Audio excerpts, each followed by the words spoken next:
ডিমের ঝোল বানাবো আলু দিয়ে। এই মশলাটাকে কষাচ্ছি। এখন মশলাটা কষিয়ে তারপর আলু দিয়ে ডিমের ঝোল।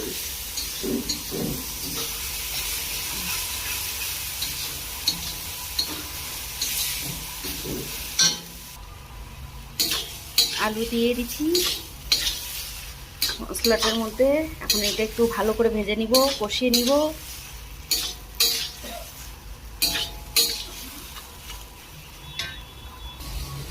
এই দেখো ডিমের ঝোল রেডি।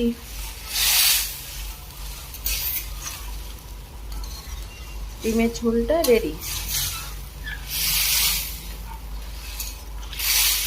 কে কে এমনভাবে ডিমের ঝোল বানাও কমেন্টে জানাও। ভালো লাগলে লাইক করে